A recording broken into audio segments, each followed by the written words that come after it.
Buenos días, vamos a tratar la temática relacionada con lo que corresponde a la salida. Vamos a hablar de lo que tiene que ver con la parte ictiológica, los métodos de campo para este tipo de vertebrados, y vamos a tratar también la parte del manejo herpetológico, ¿sí? Que es la parte de anfibios y reptiles. Para eso entonces vamos a hacer una presentación en PowerPoint y vamos a estar mostrando cada una de estas imágenes.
Bueno, vamos a empezar con la parte de metodología para la colecta y estudio de peces dulceacuícolas.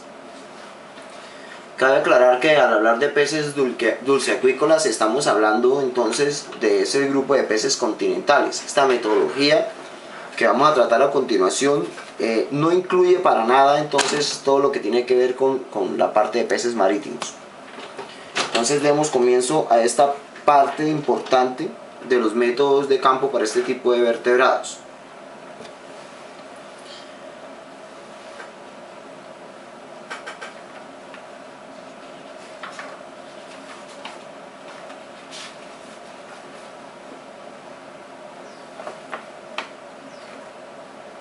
Bueno, los peces que uno estudia a nivel de campo los puede uno capturar para diferentes tipos de estudio. Por ejemplo, podemos hablar de la biología básica, ¿sí? Una manera de estudiarlos. Entonces podemos hablar de la biología básica de ellos. Entonces donde allí, por ejemplo, miramos lo que tiene que ver con la parte de estructura, sistema digestivo, etc. Podemos mirar el comportamiento de ellos, podemos estudiar la ecología del grupo, ¿sí? Podemos hablar de cuáles son los tipos de estudios requeridos para, por ejemplo, para pesquería, donde podemos incluir en ellos las tallas, por ejemplo, las tallas mínimas de pesca, todo lo que tiene que ver con la parte de legislación, hablar de la genética de los grupos, eso también podría ser, hablar de la misma sistemática, ¿sí? De la fisiología, el funcionamiento de ellos y, lógicamente, hablar de lo que son los métodos de captura de esos especímenes para hacer inventarios ictiológicos. En este caso, nuestro objetivo, por eso aparece allí, ustedes lo están viendo, aparece con letras mayúsculas, por eso es nuestro objetivo. ¿Listo? Sin embargo, con los especímenes que nosotros colectamos en nuestros inventarios, podríamos desarrollar o adelantar estudios, por ejemplo, a nivel genético o a nivel sistemático, lo podríamos hacer perfectamente. Sin embargo, ¿qué pasa con los inventarios? Pues que al contrario de lo que se puede presentar, por ejemplo, en otros grupos de vertebrados e incluso invertebrados, y si a eso le quieren ustedes sumar plantas en los tipos de estudio, la colecta de especímenes para el desarrollo de inventarios en peces, por ejemplo, prácticamente se le ha prestado poca atención, o sea, a estudiar este tipo o este grupo. Por lo tanto, en peces, dicho esto, no hay una metodología única, ¿sí? Para hacer este tipo de inventarios. No existe un método único de muestreo o de artes de pesca para que uno pueda estudiar peces. ¿Por qué? Porque es que debido a que se presenta una heterogeneidad ambiental y espacial, por ejemplo, de los sistemas dissecuícolas en Colombia, porque Colombia es una región pues muy variada, ¿sí? Las formaciones realmente son diversas. Debido a nuestra misma geografía se hace difícil, ¿sí? Por lo tanto es difícil encontrar un único método que usted diga que está estandarizado para capturar individuos o capturar peces que prácticamente se acerque a un muestreo real. Es difícil, entonces, por esas condiciones que hemos mencionado. Por eso en Colombia prácticamente todos los inventarios que se han realizado a nivel ictiológico utilizan diferentes métodos y metodologías. Por lo tanto, esta presentación no es una única propuesta de trabajar, sino es una de tantas, ¿de acuerdo? ¿Y con qué objetivo? Pues con el fin de colectar la riqueza máxima de especies, sin que, por ejemplo, consideremos los niveles de organización en los inventarios o el número de especies, o que consideráramos, por ejemplo, las comunidades o los paisajes. No lo vamos a considerar. Simplemente vamos a hacer lo que llamamos un inventario neto como tal. Ahora, estos inventarios de biodiversidad tienen prácticamente dos propósitos.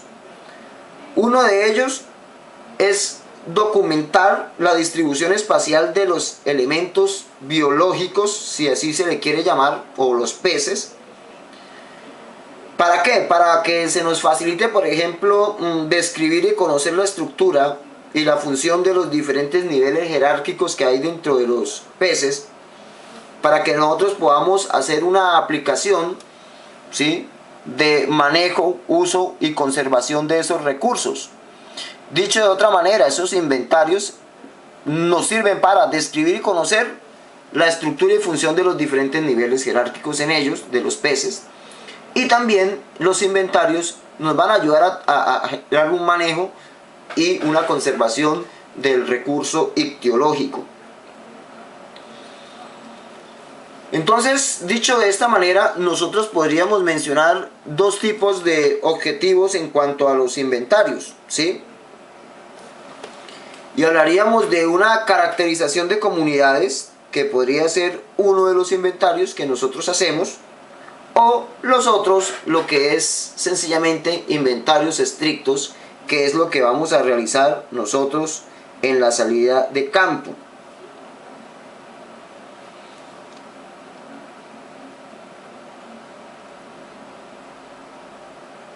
Por ejemplo, en lo que es los inventarios estrictos, prácticamente es la forma tradicional que se maneja en Colombia para hacer inventarios ictiológicos. ¿Y cuál es el objetivo final de un inventario ictiológico estricto? Pues el objetivo será un listado de especies que sea lo más preciso y adecuado posible para un área determinada. En este caso, el área que nosotros vamos a hacer ese inventario o con esa precisión de especies será en la finca Santa Lucía, en el municipio de Barranca Bermeja. Ahí vamos a trabajar nosotros entonces este tipo de inventario. Entonces, sencillamente un listado de especies. Pero el error más grande que se puede cometer en campo es tratar de identificar las especies en campo. Sin embargo, como ejercicio vamos a pasar algunas claves y vamos a mirar algunas características que son importantes en ellos. Más adelante pues vamos a ver cómo es el manejo de una clave. ¿Qué más podríamos decir acerca de los inventarios? Pues teniendo en cuenta que prácticamente es difícil diseñar un solo plan de muestreo, porque lo es muy difícil para todo lo que es inventarios ictiológicos. Prácticamente hay factores que hacen difícil ese diseño y ese plan. Entonces, ¿qué determina la dificultad de un diseño o un plan de muestreo? Miren, primero, el presupuesto con el cual se cuenta. Es uno de los factores que prácticamente limita los inventarios, porque eso que va a limitar, pues el presupuesto dependerá el número de estaciones ictiológicas que yo pueda hacer, ¿sí? El número de personal, los equipos que yo pueda contratar. Como en cualquier trabajo, el presupuesto es vital. El tiempo disponible, ¿sí? Recuerden que nosotros hablamos, cuando hacemos muestreo, nuestra unidad de muestreo siempre se llamará el esfuerzo, ¿sí? Entonces, por ejemplo, si yo estoy pescando o estoy haciendo un muestreo con una red o un trasmayo, entonces mi esfuerzo será horas red, ¿sí? Esa es mi unidad de esfuerzo. ¿Cómo la mido? Horas red. No es lo mismo la captura en un trasmayo, en una red, por ejemplo, en una hora, que lo que yo pueda capturar en 5 horas. Entonces, a eso hace referencia el esfuerzo en todos los grupos, incluyendo peces. Ahora, para hacer un buen diseño, obviamente, tiene que haber una experiencia de campo, ¿sí? Que la persona tenga un reconocimiento. Entonces, eso es bastante importante, esa experiencia que debe tener el personal para poder manejar ese tipo de inventarios. Y finalmente, pues tener en cuenta la parte de lo que sería la heterogeneidad ambiental. ¿Eso a qué hace referencia? Pues prácticamente a mirar que en un cuerpo de agua nosotros podemos encontrar rápidos, por ejemplo, ¿sí? Pero también podemos encontrar algunos pequeños estanques en el cuerpo de agua, aguas quietas, y entonces hablamos de aguas lénticas y lóticas en un mismo sistema, en un mismo cuerpo de agua. En algunas zonas, digamos, vamos a encontrar que el fondo es rocoso, en otros es menos rocoso, en algunos es más abundante la vegetación, y a eso pues hace referencia lo que es la parte de la heterogeneidad ambiental. Continuemos. Un aspecto importantísimo que tiene que ver es en cómo nosotros podemos definir las estaciones de colecta. Si nosotros estamos en un río, ¿sí? Si estamos en un río, pues nosotros no vamos sencillamente a tomar ahí a la lata muestras, sino que necesitamos prácticamente generar unos puntos de muestreo de acuerdo a unos requerimientos.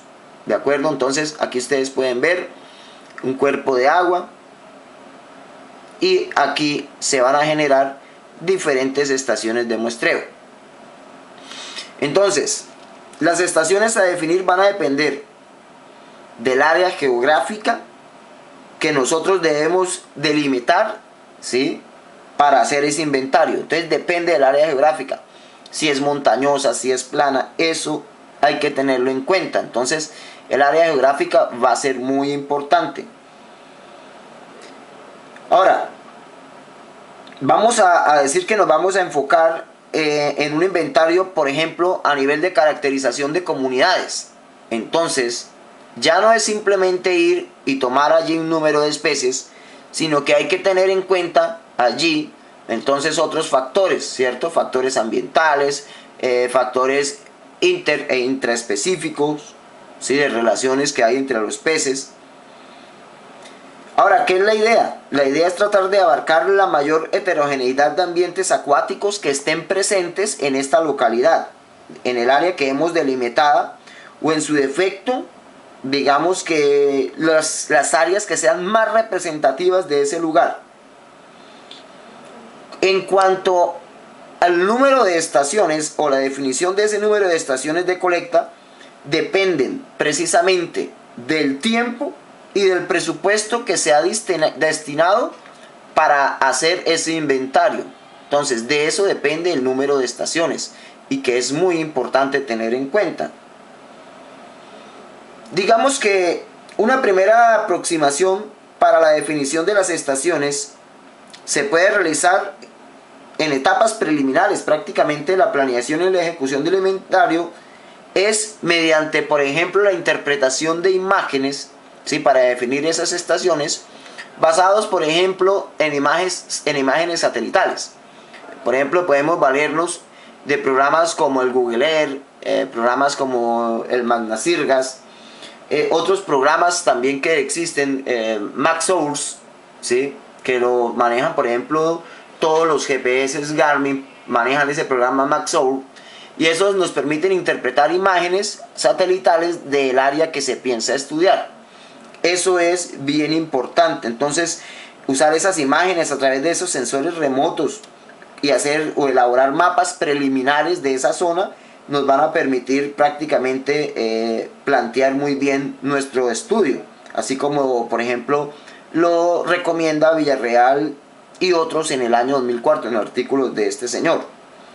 Una vez que nosotros hemos llegado a campo, que ya estamos aquí ubicados sobre la zona, entonces se debe realizar un reconocimiento a través de un recorrido del área que hemos delimitado. Empezamos a recorrer esta área para que podamos validar y ajustar las estaciones que preliminarmente hemos seleccionado o hemos definido. Entonces, a través de las imágenes que tomamos, entonces empezamos a caminar y empezamos a mirar entonces cada una de las características de esas estaciones. Entonces vemos que aquí, por ejemplo, el agua se estanca, aquí el agua corre con mayor velocidad, que al lado de este cuerpo de agua hay un asentamiento humano.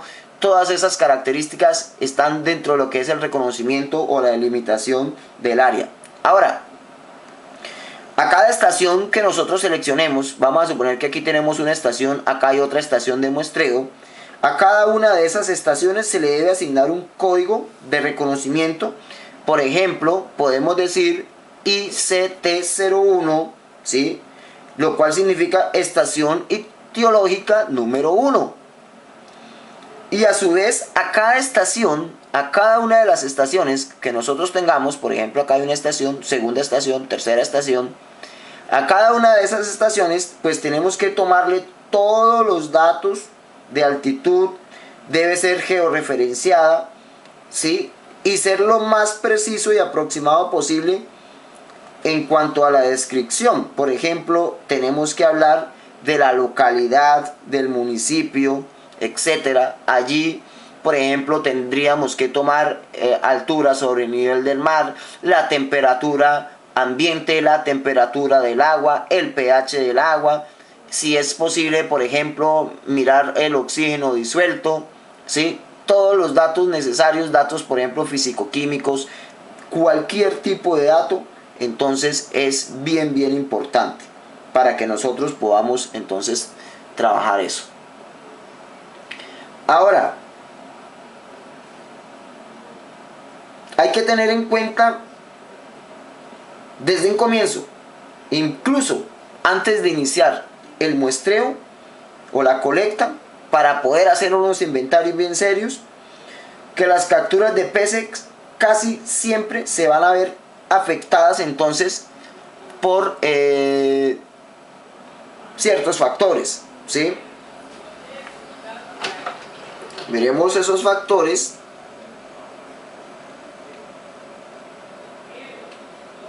Miremoslos acá. Bueno, no están allí, pero entonces no los puse, pero mencionemos cuáles factores pueden afectar entonces prácticamente esas capturas.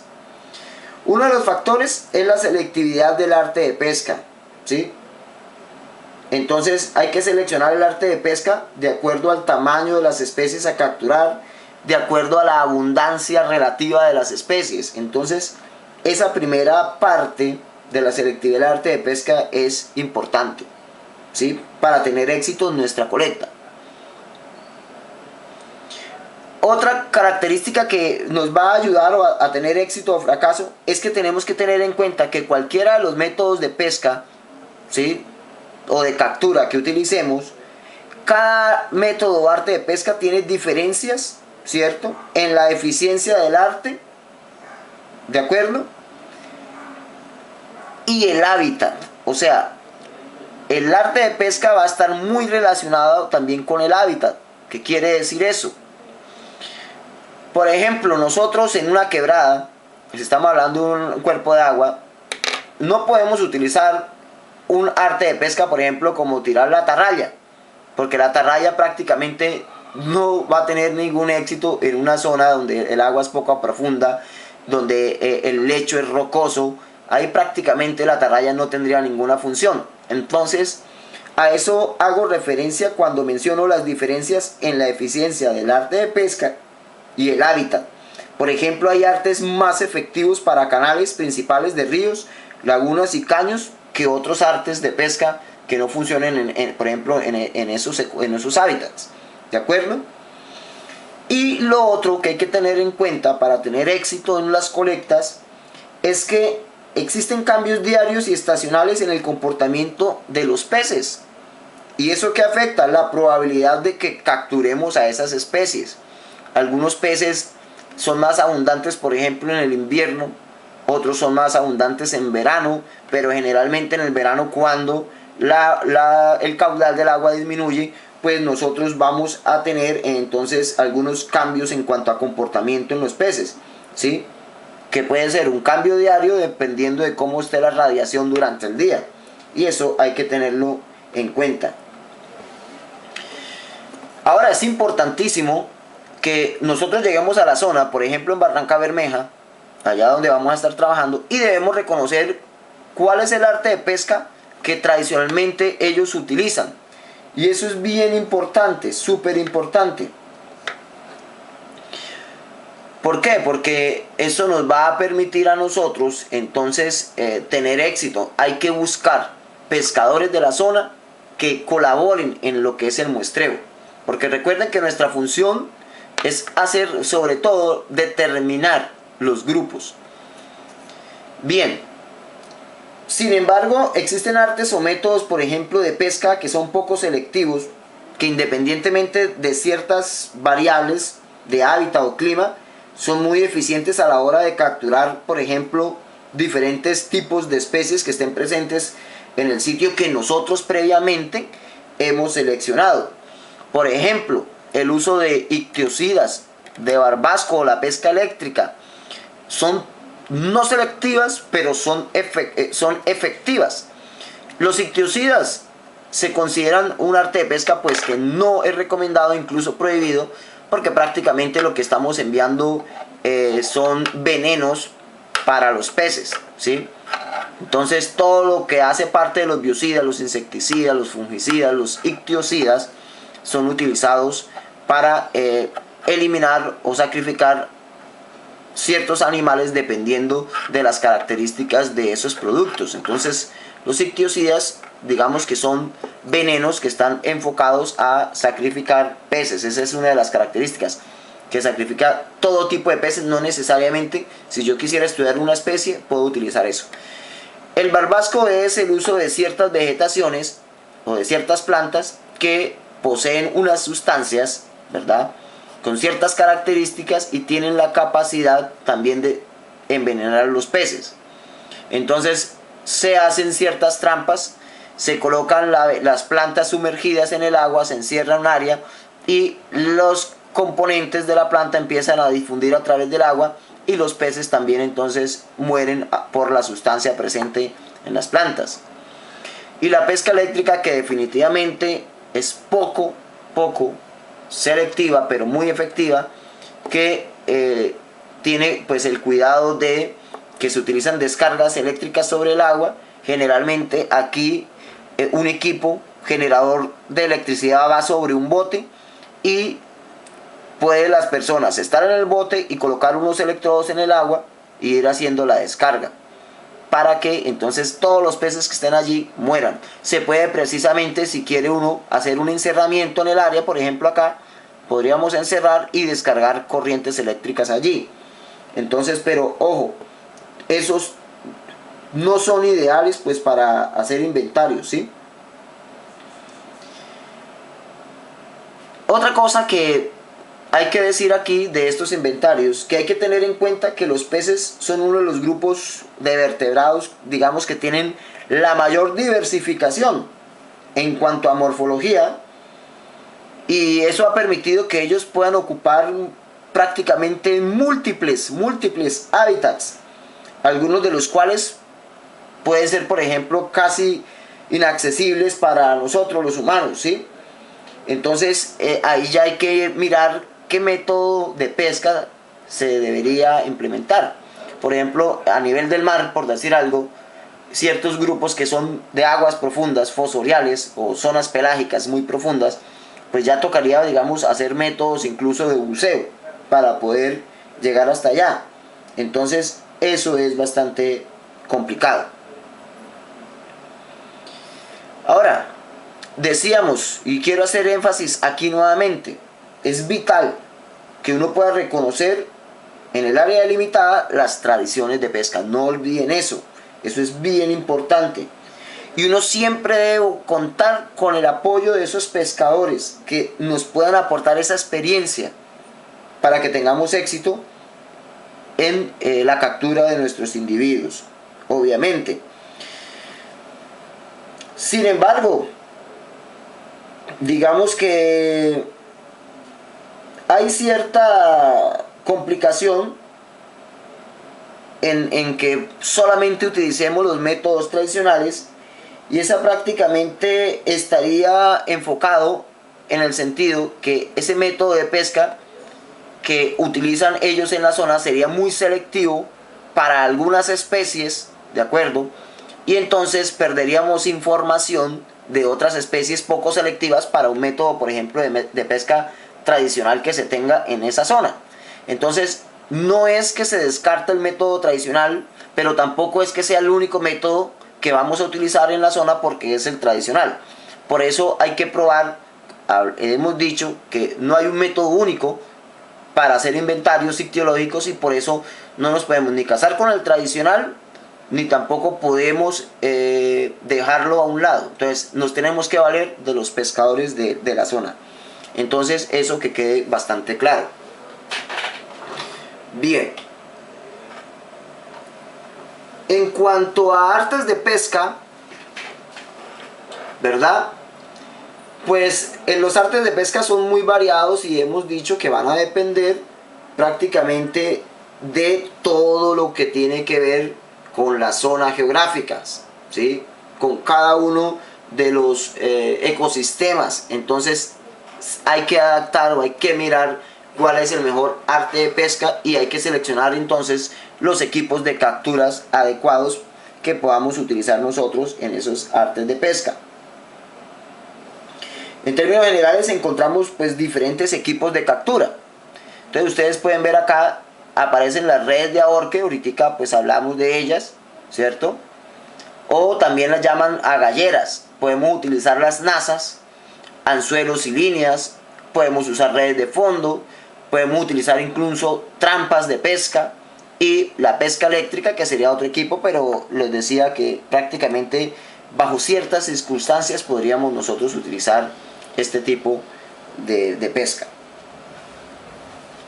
Ahora, vamos a mencionar, permítame, miramos un momento acá, y quiero que antes de que entremos a hablar de cada uno de los artes de pesca, pues hablemos de cómo se hace lo que tiene que ver con la preservación y el almacenaje de los especímenes en campo. Una vez, ustedes pueden ver aquí cómo, por ejemplo, aparecen los peces etiquetados, ¿cierto? Con pergamino y esas etiquetas sumergidas, pero para que el material no se borre, uno escribe con rapirógrafo o con grafito, que es el que estoy proyectando acá. Una vez hemos hecho cada una de las capturas, debemos darle un tratamiento a ese material para preservarlo y luego poder almacenarlo, ¿sí? Entonces eso es muy importante, que el material que colectemos va a adquirir un mayor valor cuando prácticamente lo hemos trabajado cuidadosamente en cuanto a lo que tiene que ver con la preservación. Para lo cual entonces nosotros necesitamos fijar, para poder preservar necesitamos hacer una fijación, ¿cierto? Para que se evite prácticamente la descomposición de los tejidos de estos individuos. La solución fijadora más importante o más ampliamente utilizada en el trabajo ictiológico siempre va a ser el formol al 10%, ¿cierto? Y hay que neutralizarlo con borato de sodio, y este borato de sodio